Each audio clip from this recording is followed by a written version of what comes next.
আসসালামু আলাইকুম। পে স্কেলের কাজ চূড়ান্ত পর্যায়ে, সুপারিশ জমা দেওয়ার পর্যায়ে কাজগুলো এরকম। সচিব কমিটির যে সুপারিশ জমা দেবে ওই কাজটা চূড়ান্ত পর্যায়ে। এটা কি আমি বলতেছি? না, এটা আমি বলি না, এটা বলছে বাংলাদেশ সরকারের মাননীয় অর্থমন্ত্রী আমির খসরু মাহমুদ চৌধুরী। তাহলে এই সংবাদের বাইরে আপনি কোনো সংবাদ বলতে পারবেন?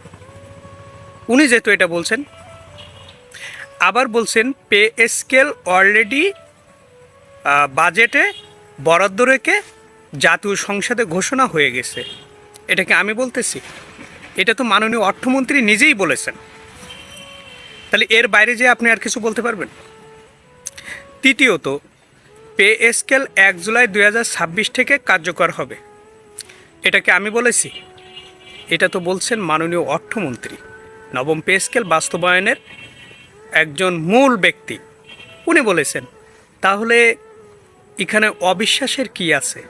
ওনারা যেটাই বলছেন সেটাই তো আপনাদের সাথে আমরা শেয়ার করছি, এর বাইরে তো আর কিছু না।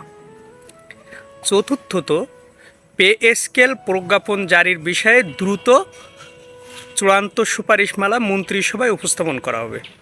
এটাও তো মাননীয় মন্ত্রী মহোদয় বলেছেন। এবং মন্ত্রিসভায় উপস্থাপনের পরে এটা অনুমোদন মিললে চূড়ান্ত প্রজ্ঞাপন জারি করা হবে।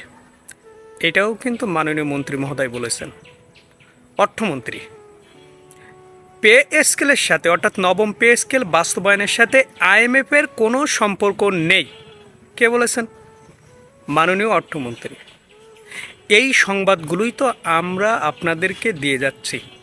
বাংলাদেশে যে কয়টা ইউটিউবার পে স্কেল নিয়ে কথা বলেন, দেখেন হাতে গোনা খুব কম লোকই। তার ভিতরে আমিও একটু তো কথা বলি আপনাদের সাথে এই পে স্কেল নিয়ে। কেন?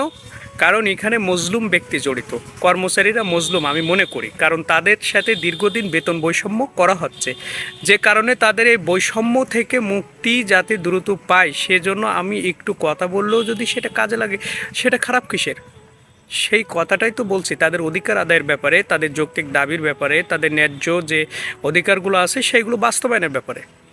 প্রিয় দর্শক, পে স্কেল আসলে সুপারিশমালা চূড়ান্ত পর্যায়ে সচিব কমিটি খুব দ্রুত এটা জমা দিবেন এবং এটা মন্ত্রিসভায় উপস্থাপন করবেন। মন্ত্রিসভায় উপস্থাপনের পরে এটা চূড়ান্ত প্রজ্ঞাপনের জন্য যাবে। প্রিয় দর্শক, ভালো থাকবেন। ভিডিওটি ভালো লাগলে অবশ্যই সাবস্ক্রাইব করবেন। আসসালামু আলাইকুম।